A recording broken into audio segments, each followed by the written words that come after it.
In today's ultra-competitive business world, being a successful entrepreneur or business owner can be very challenging.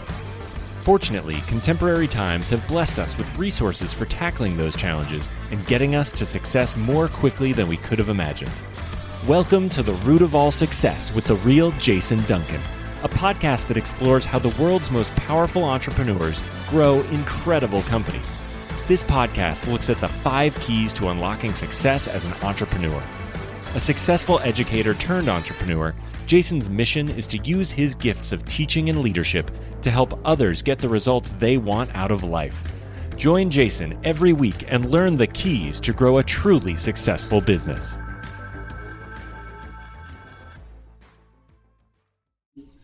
Hi there. Welcome to the Root of All Success podcast with me, the real Jason Duncan. This is a podcast where I interview super successful entrepreneurs about how they grew incredible companies. And I've got this theory that there are 5 indisputable keys to success that every successful entrepreneur has gone through at some point, whether they knew it or not, to lead them to the success that they've achieved. Now, generally speaking, in this podcast, I talk to entrepreneurs who founded their own business without the help of a family business. They didn't use a franchise. They've created a business that generates more than $10 million in annual revenue, and they have an individual personal net worth of greater than $5 million. So generally speaking, that's who I have on the podcast, because I want you as listeners to understand how these people got successful, how they went through the process of becoming successful, and how you too can be successful. We're recording this live in Nashville, Tennessee at the Standard at the Smith House. We're in the Matador room. So this is on YouTube and on all the audio podcast players as well. So if you're listening by audio, you should really go find this on YouTube so that you can see the room we're in. It's really phenomenal room. We're in the Matador room at the Standard at the Smith House in Nashville. It's a private club and a restaurant, and this is 18,000 square feet of Southern sophistication style. And the proprietor is the great one and only Joshua Sterling Smith, and he's so kind to let us use this location to record. So if you're watching on YouTube, you get to see how cool this little room is. And today, for those of you that are watching, this is where actually my guests and I are smoking some really nice cigars as we do the podcast today, which is not every guest wants to do. That's fine, but we could do that here because we're at the Standard. For those of you watching on YouTube, you see a little smoke wafting in the camera. That's what's going on. So today's podcast is brought to you by Results University. Are you ready for success? Results University is a premier online educational platform for entrepreneurs and business leaders. We teach 5 subject areas of entrepreneurship, leadership, sales, financial literacy, and we even have courses on spirituality and faith. It is designed to deliver world-class education content that takes 18 to 24 months to go through. It's completely self-guided. It's all online for a low monthly tuition. And if you are a listener to the podcast, you get a discount on your tuition. All you got to do is go to therootofallsuccess.com to find out more, or you can go to resultsuniversity.org/root. That's resultsuniversity.org/root to find out how you can get discount on tuition just for being a listener to the podcast. So thank you for being here with us today. We are also syndicated on the C-Suite Radio Network. So I want to say thanks to the C-Suite Radio Network for allowing our podcast to be on there with so many other amazing podcasts. All right, now let's get on with the episode for today. So my guest, Texas born and Tennessee raised. My guest has always had an entrepreneurial spirit. He has a desire to change the world. He was a straight A student, from what I could tell, based on our stories that he's told me over cigars and glasses of bourbon. A straight A student in college, graduated at the top of his class from Tennessee Tech University here in Tennessee. He's a dedicated husband with 2 beautiful little girls. He owns and operates many businesses that range from real estate to engineering, even technology. These businesses make Derek a very happy man. They bring in over $40 million annually in revenue. He is on a track 5-year plan to get to $500 million in revenue. And if anybody can do it, I know Derek well, and I know he'll be able to do that. So I want to welcome Derek Godwin to the show. So Derek, thank you for being here today, man. Jason, thanks for having me. Excited to be here. Well, so here's the thing. In my businesses, I've worked with a lot of engineers over the year. And you do not at all fit the engineer kind of the motif and what the engineers look like. I mean, how did you go from this straight A engineering student to have the swag that you have as a business owner? Well, you know, I'm not the typical engineer. I get that a lot. I'm a good salesperson. I'm a closer. But straight A student. People look at that and engineering degree, and you automatically get tagged as introverted and shy, which I'm probably a little bit of both, but we've set bigger goals that we can overcome. And my goals far outweigh any hesitation and shyness that I have. So we're able to be successful and talk and enjoy doing business with, other people. I've known you, Derek, for a while, and we've become pretty good friends. We've actually gone camping together, done some things. So I've appreciated getting to know you. But what I think is really interesting about you, and I want to kind of talk about today, is how you went from, you were a straight A student in college, engineering track at one of the great engineering schools here in Tennessee. We're really in the Southeast. It's a great engineering school, Tennessee Tech. And you now own several businesses, are creating tremendous amounts of revenue, working all over the country, traveling a lot. So how did you go from like that engineer track to become super successful, like business owner? Tell us how that happened. So when I graduated college, it was during the Great Recession in 2009. And I had a job at a company as an engineer, and, we didn't have any work. So while other guys at work were playing cards all day and sitting around not doing anything, I got in one of the company vehicles and went out driving across the country and finding railroads to work for, because everybody has needs and show up at their doorstep and, hey, we can help you. And so, really it was because I had to. I wanted to eat. I didn't want to be unemployed, and we didn't have any money.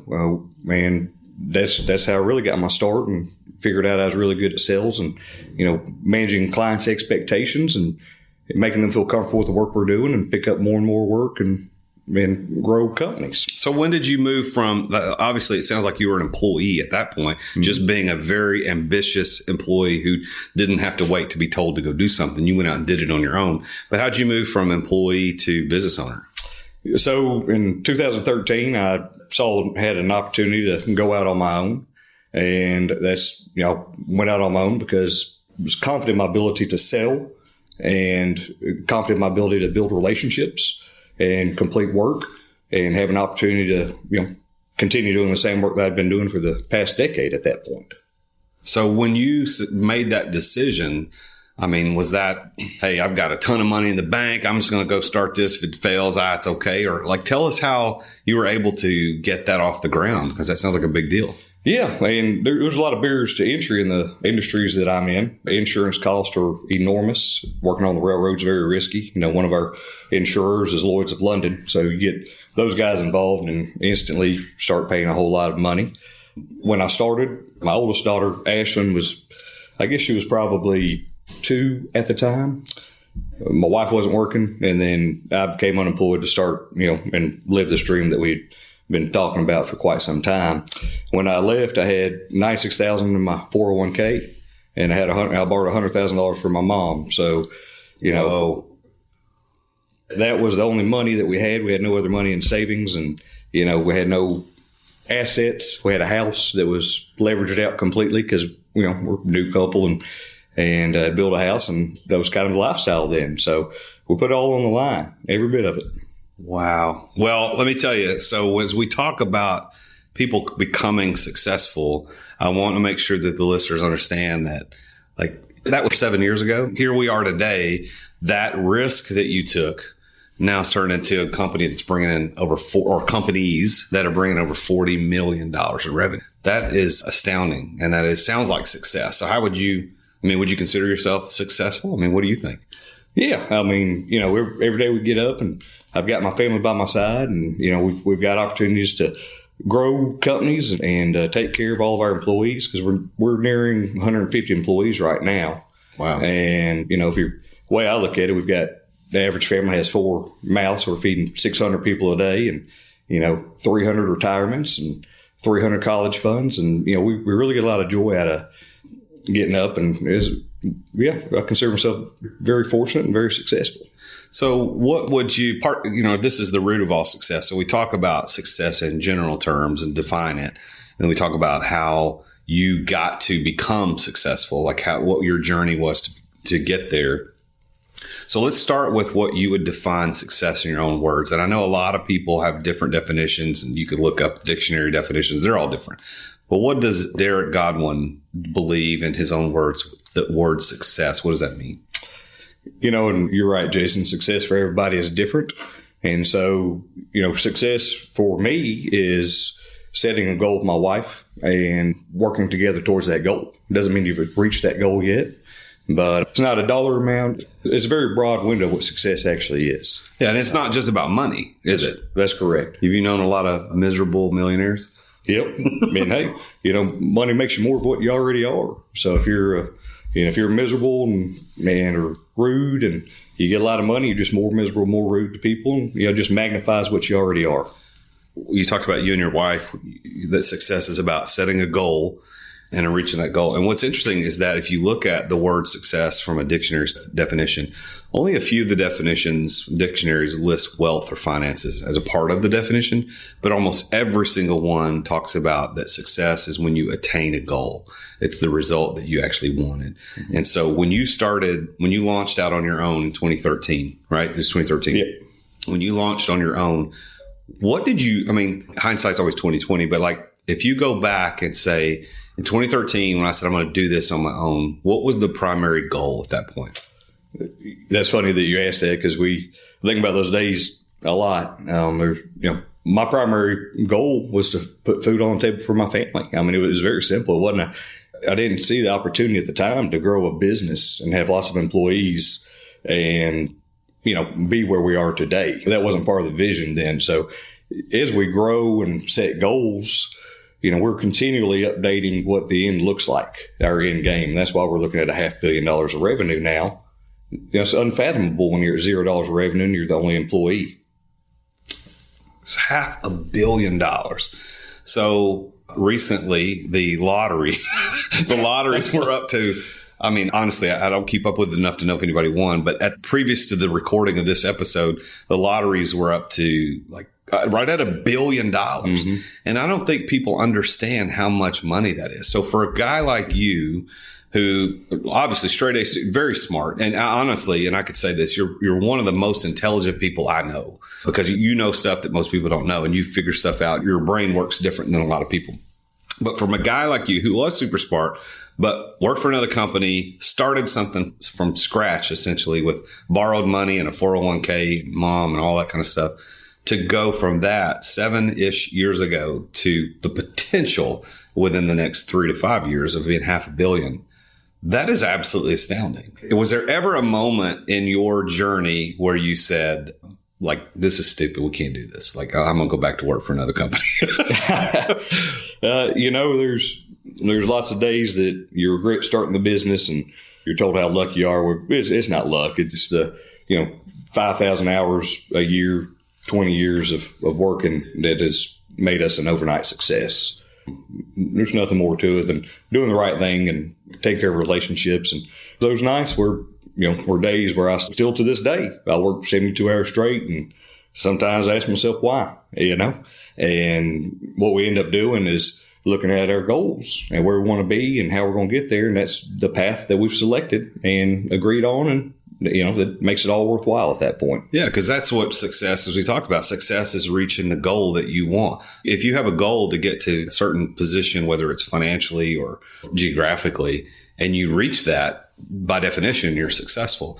But what I love sitting across this table with microphones with other successful entrepreneurs is I learned that, my original goal was I want to hit $1 million in revenue. And then my next goal is I want to hit 10 and you're at $500 million, right? Yeah. But honestly, you hit $500 million in the next 5 years, what's the next goal? It's going to change, right? So your next goal is $750 million. The next goal maybe is $1 billion. And is the hunger and the passion of an entrepreneur. Mm-hmm. And that's really, and I'm going to do this right now. So passion is the first P of success as far as I'm concerned. When I teach these 5 indisputable keys of success, there's passion, there's place, there's people, there's preparation and plan. So this passion idea, and I want to get your perspective on this for the listeners, is that there's 2 sides of passion. Number one, there's this excitement, just sheer joy and loving it. And you work a lot. We'll talk about the railroad consultants a little bit more deeply, but you work a lot in the railroad business. Now, there may be passion and excitement about railroads in general and engineering in general, but there also is this other side of passion that means willing to endure, willing to suffer. And if you think about the passion of the Christ, and I mention this almost in every episode, it wasn't that Jesus was excited to go to the cross. It was that he was willing to suffer, willing to endure for the outcome. So you just mentioned that you sometimes work 72 hours straight. And I happen to know that because when I text you don't get back to me for a week. It's because you're working. Yeah. But I also know the stories that you've told me about how much time you put in. And you just mentioned 5,000 hours a year. And for the people that don't know how to do math real quick, 2,000 hours a year is what a normal employee works at 40 hours a week, 50 weeks a year, right? So 5,000 is more than double that. So it sounds to me like passion is one of the keys to your success, and your passion translated into just working a lot of hours and putting in all the time. So tell me and the listeners what you think about how passion plays a part of your success. Yeah, so we're very passionate about what we're doing, obviously, and you can tell that because I get excited talking about our businesses and where we can go and the opportunities that we have. I'm hearing the passion in somebody's voice. We're talking on the phone to someone. You can't see them, but their inflection will go up. Their tone will go up. They'll talk a little higher pitch when they're excited. And that's just a natural body language that you can hear and sense. So, we've got some great goals. Our goals aren't selfish or greedy, and we want to keep doing what we're doing the best. We want to be the recognizable brand. In fact, for this year, we've removed the words under our logo and we just have RC now because we want to be that recognizable brand nationwide. So we're rebranding right now, and we're working coast to coast. I mean, if you don't have the passion and the drive and the fire, we would have shut this thing down a long time ago. And it's not that we aren't content. I'm content every day of my life. If we never hit the $500 million, I'll be happy every day that we're here doing what we're doing and doing it with excellence. Yeah. And so, it's not to this day, people don't understand that goal. Now it's, did 40 million last year in revenue, and we're looking at, this year, probably 75 to 80 million with what we kind of got on the books right now. So it's a very attainable goal. So let's talk about Railroad Consultants, RC, as you said, you're rebranding. So let's talk about that business. In general, what is it what services and products do you provide to your customers? Anything railroad. So is what we tell them, but we're a professional service firm, and we also do construction. We provide civil and structural engineering, mechanical, electrical engineering. We provide permitting, surveying, and we're licensed. We've got staff that's licensed all 50 states on engineering, licensed in most states on construction. And that's really going to be the big growth is construction side. That'll be probably the largest growth that we'll have in all the companies. Just, we're working for a lot of the Class 1 railroads right now and getting in the door with the other Class 1s.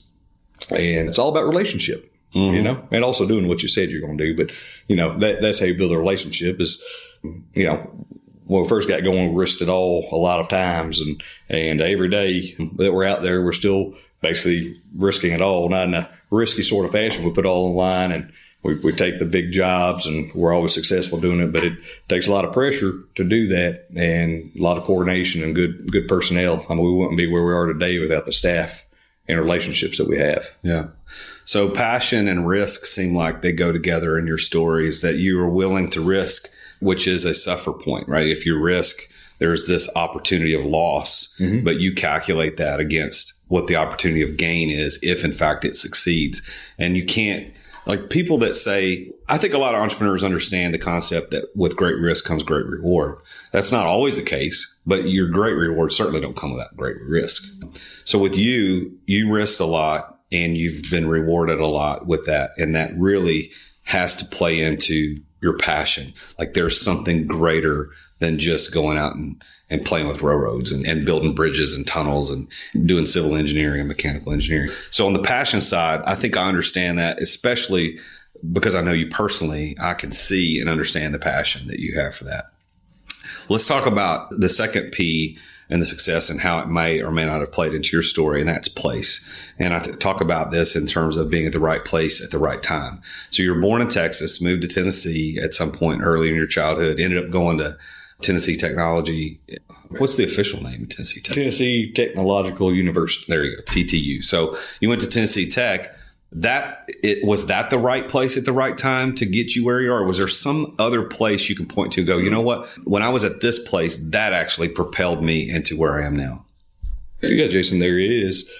I grew up in a entrepreneurial family. My parents went to college, and And Dad ended up taking over a steel business that was essentially bankrupt and turned it around. And, in college, and it's my sophomore year, and, my dad passed away. So the plan was always to work for Dad. We're going to grow the family business, and we're going to, that was the plan. All the kids were going to work in there, and we were going to grow that sucker and make it. It was a steel fabrication shop, make it a nationwide brand, and do a lot of work. But, I ended up, I was on scholarships. I was able to put my scholarships on hold in co-op. And so, there's a lot of things that aligned to put us where I am today. But in the end, it's just God's plan for what we're doing. Mm-hmm. And, the amazing thing is there's been opportunities that I passed up and then regretted. But at the end of the day, it was part of the plan, and because it would have prevented me from doing what I'm doing today. Yeah. We had a lot of opportunities, a lot of different things due to my relationships. And I passed some of them up and thought, man, I should have taken that opportunity and go work for this guy or started this company. And at the end of the day, we're living our purpose. We didn't start those companies and they were good ideas, or didn't go down that path or work for this other company, at that time. And I would say it wasn't remorseful, but you do have those thoughts like, man, maybe I should have done that. And, looking at that 7-8 years later, well, we made the right decision. This was the guidance and the path that we were really supposed to be on. Yeah, our ability to adapt will always outperform our ability to plan, won't it? I mean, yep. As entrepreneurs, we get smacked in the face a lot. I mean, things happen. And one of the ways I kind of tell people about this when I talk about it is that, and I think you and I may have talked about this before, that in the life of an entrepreneur, there's this invisible horizontal line below which when you go, you're done. Like you're out of business, probably bankrupt, and maybe people get hurt. Who knows? But the entrepreneur, the business owner, the founder is the only one who knows how close you are to that line at any moment. Because it goes up and down, up and down, up and down like a heartbeat. And of course, you want it to go up further than it goes down at every given time. But for you, just like every other entrepreneur, you can point to places where we were really close to the line and I had the opportunity to do X and I chose not to. And at the time I regretted it. But now I look back, I'm like, thank God I did not do that, because had I done that, it'd taken me a whole different path. Okay. So let's talk about people in your life. So inevitably, when I talk to successful entrepreneurs like you, they can usually point at a person or two where they say, that person, guy, woman, whoever it was, really was the person that helped get me to that next level. Do you have a person or persons like that in your life that you can think about? Yeah, there's lots of people. There's people that gave me the chance on the railroad to start a company. Barrier to entry, I was, 28, right at 29 years old when I started the company. And people don't have multi-million-dollar contracts with the railroad at 29 years old and no money. And, I borrowed the money just to pay for the insurance so I could get going. And it was just me. So we've got some guys with the railroad that said, hey, we'll give you an opportunity, but you got to sell yourself to upper management as far as your capabilities and working. But we will say, hey, we at least consider this guy will set the meeting. And so that was the first opportunity. Without that, we wouldn't be here. It was just a dream at that point, fitting in my imagination. There's guys like that. And then my CFO is also my stepdad. He's like my real dad, but he's helped companies grow from nothing to hundreds of millions of dollars. And he thinks we're going to do $1 billion in revenue, and he knows how to get deals done. He's entire life a CPA by trade, but for 41 years, all he did was acquisitions and mergers. And so we've grown this company one at a time up until this point. So that's hard. It's painful to grow one at a time. And we're starting to look at the M&A side, and biggest problem we're going to have there is finding the right company. There's a lot of opportunity right now, but we want to have the company that we can actually go in and, rebrand and put our beliefs and views in, make sure that they can adapt. And, they need to be pretty closely aligned with what we already believe anyway, or, it's just not going to work. So, I feel like we've grown extremely slow. 7 years is not fast enough for Derek Godwin. But, I do see how fast we've grown. It, of course, makes banks nervous because you're growing so fast. And there's opportunity everywhere. It doesn't matter. There's not a person out there that's going to control my destiny other than myself. I'm not going to wait on the world to, tell me what to do or act on me. I'm going to go act on the world We drive down the road and I just see dollar bills everywhere, $100 bills hanging from trees and hanging in this guy's yard. He needs landscaping and this guy needs something painted. There's just opportunity everywhere. Yeah. Isn't that really what separates business owners from entrepreneurs? I mean, a business owner can take a business and run it, and as long as the systems are put in place and, he or she can run that business, that's a business owner. And there's certainly accolades that are due to people that run successful businesses. But the entrepreneur is doing what you just discussed. It's about looking for opportunities. It's taking risks that a business owner wouldn't necessarily want to take. They just want to work in a known system. Where an entrepreneur, the difference between an entrepreneur and a business owner is they want to risk things and they're willing to innovate things. They're looking for opportunities. And it sounds to me like that's exactly what you did in your career. So, you talked about the risks that you made in terms of time, and there were some money risks. Were there any other risks that you've taken that you would want to share? Like, this happened, or I did this. It sounded stupid at the time, but it turned into $10 million opportunity. Yeah. I mean, obviously the risk of starting first company, I had, everyone tell me, no, don't do it. But they didn't understand. And they still don't understand. Like, well, yeah, you were right. You're lucky. To this day, I'm still lucky, just a lucky guy. The harder you work, the luckier you get. That's my response to them. And, as far as risks, now we have one client that we wanted to do some work for, and they required, 30 people on standby to do this work. And so I said, all right, we got it done. And I had 7 days to hire, train, do background checks and drug tests on 15 people. And then I had 2 weeks to get the other 15 on board. Wow. And that was at the point, that was about 3 or 4 years in the company. And, there's a new service we want to add, and we want to be competitive in the marketplace, and there's a good opportunity. So we went out and hired 30 people without having any work. Then I sold all the work, thank God, had everybody working within about a, 2-month period. But that was, banks don't like that. They don't understand that I'm confident in my ability to sell. And to this day, I'm still doing everything I tell them that I'm going to do, and have met all the obligations and timelines and commitments that we've always told them. In fact, we beat them. Our projections, every year, we blow them out of the water. I give them what they don't think is a conservative projection.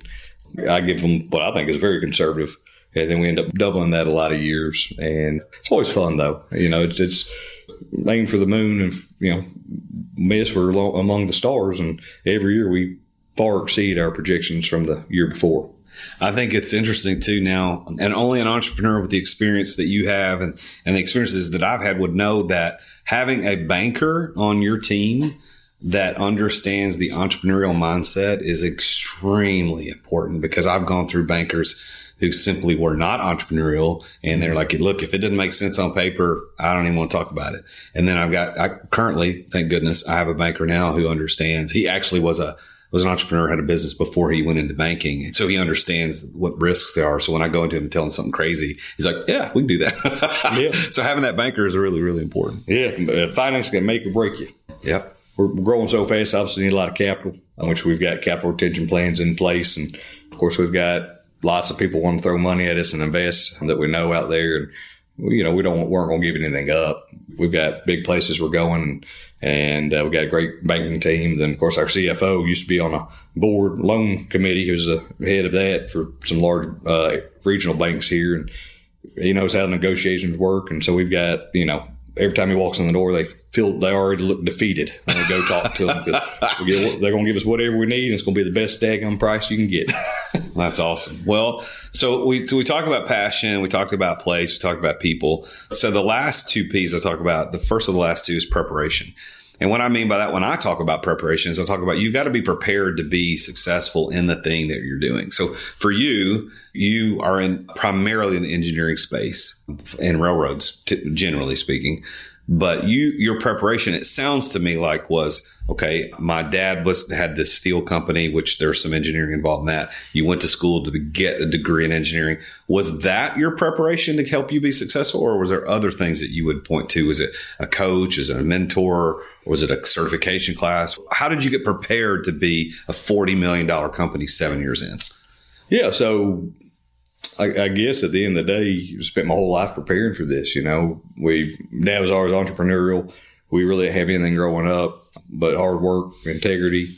And we worked on construction projects every weekend with my dad. We were building decks for somebody. We were building handicap ramps for people. We were cleaning gutters. We were, doing, work for the community, whatever it may be. But it was every single weekend we were doing something. Some weekends it was at the house, cutting firewood and bringing it home and splitting the firewood, then stacking the firewood. And so, we just grew up working. That was part of life. And that's something that's really missing from where we are today and this next generation coming up, this work ethic. Well, talk to me about, because I know your work ethic. I know you well enough to know that it's second to none. But talk about your college experience, because, a lot of times I mention on the podcast when talking to entrepreneurs, about 50% of them went to college, 50% didn't. It doesn't seem to be a strong indicator of success, generally speaking. But then there are specific things like what you're doing with engineering that it requires. Like, so if you wanted to be a teacher, a doctor, a lawyer, engineer, et cetera, you almost have to have that degree, at least in my eyes, in order to do it. So what part did your college degree play and prepare you for success? There's probably a controversial topic, I guess. As you know, I went to school to be an engineer.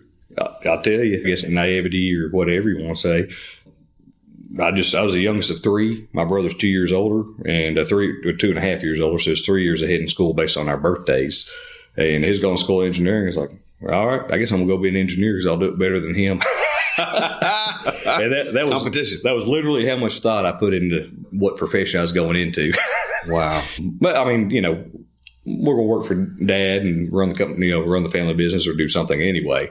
Of course, again, they didn't have any college education. They was extremely successful, for a lot of reasons. But, without college, I wouldn't be able to be an engineer, And so I wouldn't be able to start an engineering company. I could have started a construction company, but, engineering is, fairly simple to get into from a cost perspective compared to all the equipment that we have now and all of the contracts nationwide and leases and everything we have to keep up with. I mean, it's very capital intensive. The construction side is. So, as far as college prepared me, we had some really good professors that are no longer with us, but they were the old school professors. And, you couldn't miss a day of class or you automatically got a B. If you missed 2 days, you got a C. If you missed more than two, that was assuming you had 100%. He would scale you back that far. And if you missed more than 2 days, you failed, had to retake it. You couldn't be late.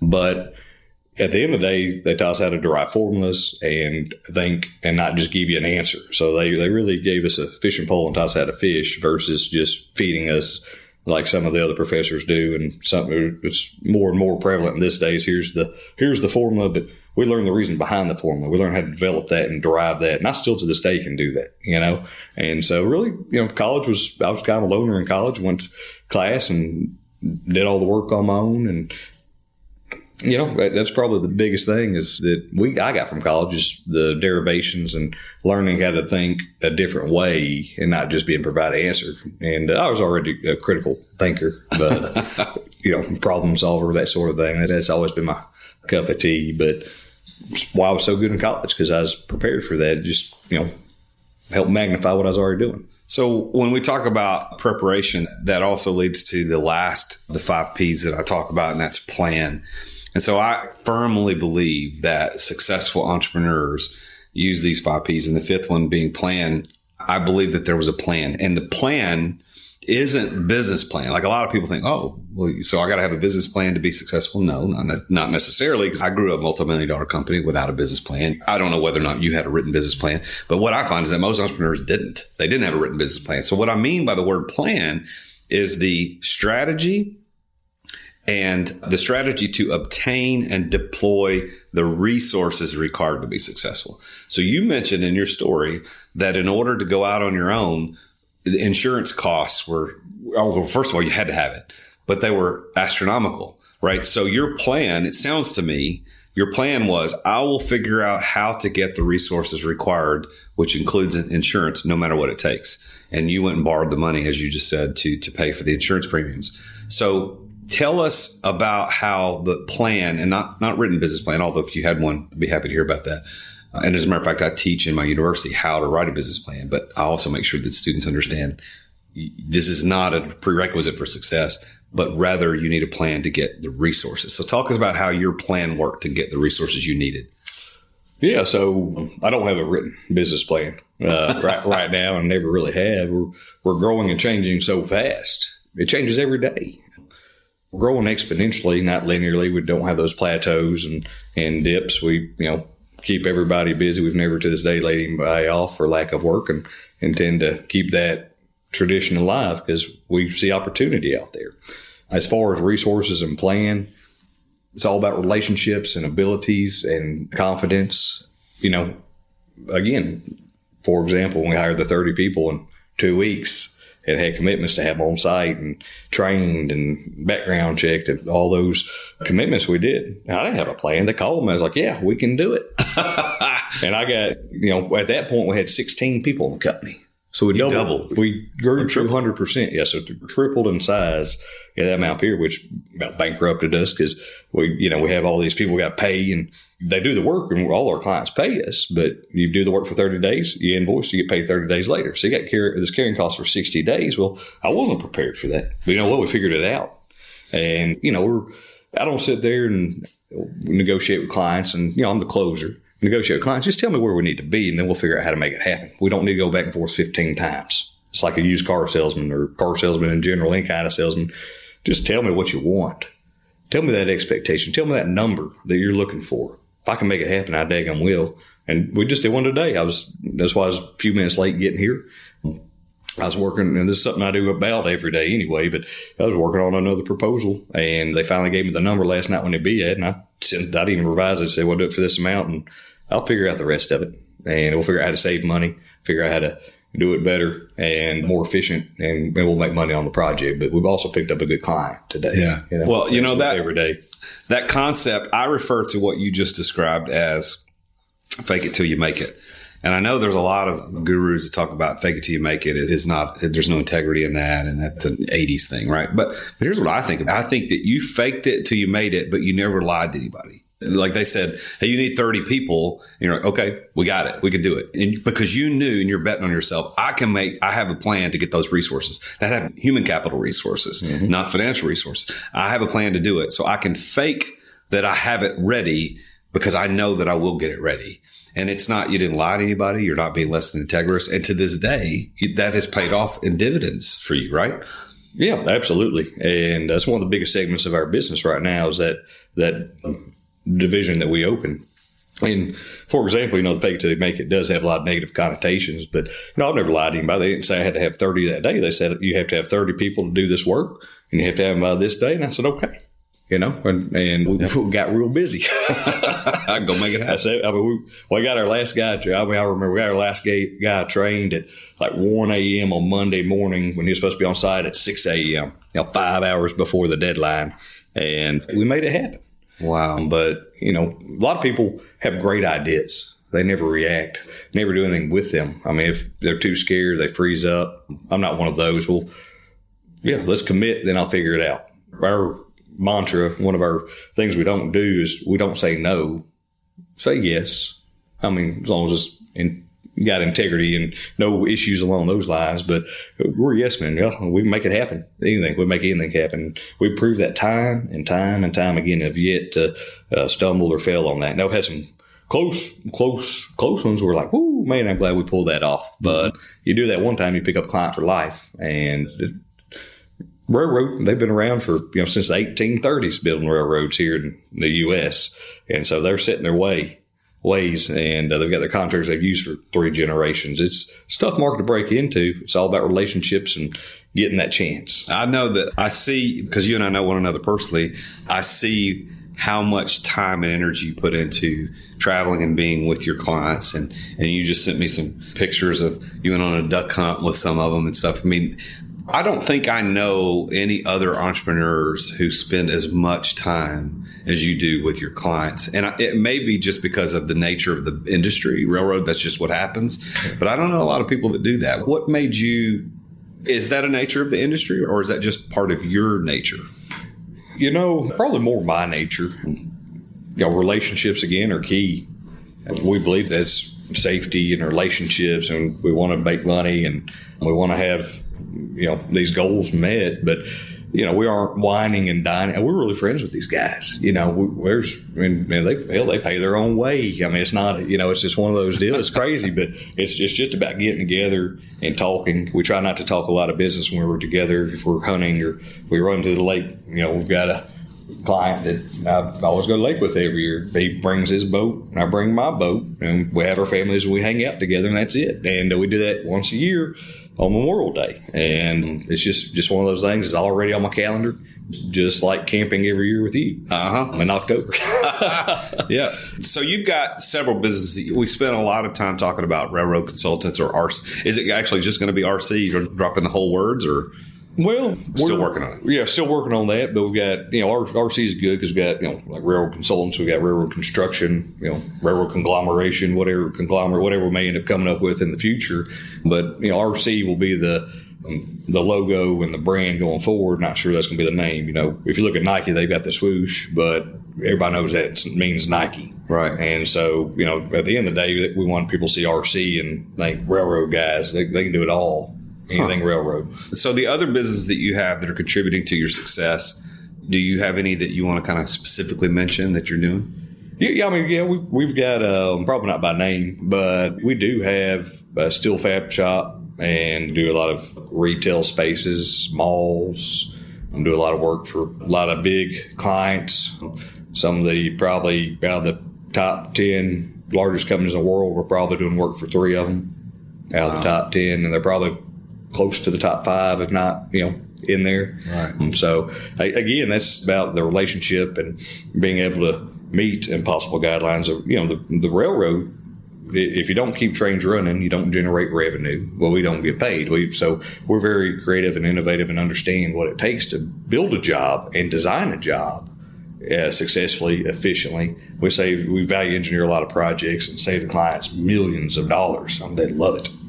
And we get continual work because these other companies don't understand how to value engineer and don't understand how there aren't construction guys too. I grew up in the construction world and grew up welding, and I understand access holes and how to get things done. And now I go out there with the construction guys every once in a while and I work with them. I did that. In fact, I did that right after Christmas on an emergency project. We went out there and worked with the guys, and I like to do that every, once a quarter, once every 6 months when I get out and show them that we do know what we're doing, and it, builds camaraderie and builds a good sense of culture, which is very important. I think a lot of entrepreneurs who are listening to this would agree with my sentiment when I say that. When you find the thing that you really are passionate about, that you really enjoy and that you're really excited about, you kind of go all in. You're like, I'm in on this, whatever it is. And for me, I'm in on the things that I'm doing and I love it. It's been a long time as an entrepreneur since I've looked at other opportunities outside of my own businesses and thought, I want to throw in with that guy or I want to throw in with this girl. Because I thought that their opportunity might be better than mine. You know what I'm talking about? Like early in in your story, probably there were these times you were like, this other guy's got this ice cream shop. I think I could make, I want it, whatever that is. Well, today, where I sit in my chair today, I don't have that happen anymore. I'm not looking for other people's opportunities I want to get in on that. I think I could make a lot of money in that, or I could do that, or I could be successful. But I will say this, out of all the entrepreneurs that I know, you're the only guy that every once in a while that comes to me like, I need to partner up with him. Like something cool's happening. So I think I'm really excited that I know you. I'm excited that you're a part of this podcast. I'm happy that we're friends. I'm honored that you're a guest on this podcast because I believe that there's a lot of things that people who are entrepreneurs who want to be successful can learn from somebody like you. Now, you put in ungodly amounts of time and hours that I don't think a lot of people would be willing to do. But I think the outcome speaks for itself. I mean, you've got your wife is fantastic. Your girls are awesome. I love, your house is fantastic. We go hang out together and do different things. And so I appreciate you, Derek. I appreciate your friendship. I thank you for being on the show today. Is there anything else that you would want to tell the listeners about success or about your business or how to get in touch with you or anything else you want to share with us? Yeah, I guess at the end of the day is to act. A lot of people freeze up and don't have confidence in their abilities. And same thing for me when I started, it was really just to employ myself. Yep. I didn't. Me too. That's got a mortgage to pay. That's right. We're about starved to death. I mean, it was close, before the money started turning green, turned at the last minute, on the last day. And finally things were up from there, But I'll tell you, entrepreneurship's only can go from hero to zero back to hero in about a 30-minute period. And you got to hang on for the ride. You got to have that tolerance and manage your risk good. But you got to have a good wife at the house, good family support, or husband, a good spouse. The most important thing is that, just probably 99.9% of people never act. They've got a good idea. They could change the world if everybody that had a great idea would go after that. Or if half the people would. Think about how different this world would be today. It's incredible. So my biggest advice is just, hey, you got an idea, don't be afraid to go after it. If it doesn't work, you're in the same position you are today. Nothing's changed. If it does work, then you might have just changed the world. Well, there you have it, folks. You hear from a very successful entrepreneur, Derek Godwin, who has built a fantastic company with Railroad Consultants and all the other businesses that he has. And you see that my theory about these 5 indisputable keys to success, passion, place, people, preparation, and plan, played out in his story, maybe in different ways than in other people's stories, but it can play out in your story as well. And now, if you want to see how your odds of success or probability of success works out, I've got something special I want to offer you. If you go to therealjasonduncan.com/success, so that's therealjasonduncan.com/success, you can take a free 5 P's of success assessment. And that assessment will give you a personalized report showing you where you rank on those 5 things and whether or not you should proceed in that idea or that venture, or whether you should pick a new one. And what's interesting about that assessment is that a lot of times when people take that assessment, they come up with, I don't have the passion for this like I thought I did, or I don't have the preparation that's going to be required to get there. And so you can either abandon it or you can just work on those particular P's and kind of get those up. So go to therealjasonduncan.com/success, download that and take that assessment. It's completely free. And of course, if you're interested in getting a world-class education in entrepreneurialism or business leadership, you can go to resultuniversity.org/root for a special discount on tuition. So Derek, thank you again for being here. This has been great, getting to know a little bit more of your story and enjoying a good cigar. A friend of mine gave this one to me. It is Bolivar, and it's really good. I hope yours was good too. So it was. Thank you. So before we sign off, I want to say this. If you are watching on YouTube, please hit the subscribe button, hit the bell icon so that you can get notified when new content is put up on my YouTube channel. And you can see all of these podcasts with the Root of All Success on my YouTube channel, which is at youtube.com/C/TheRealJasonDuncan. Or of course, if you're listening on Spotify, iTunes, Google Podcasts, wherever you listen, Stitcher, please subscribe. And also, if you don't mind, if you like this and it's a good interview and you like these podcasts, please hit a review button and leave us a really great review. I would really appreciate that. And so next time we'll have another guest on here talking specifically about how he or she got to the success that they've experienced and how you can do the same thing. So until next time, I'm the real Jason Duncan, and Jesus is King.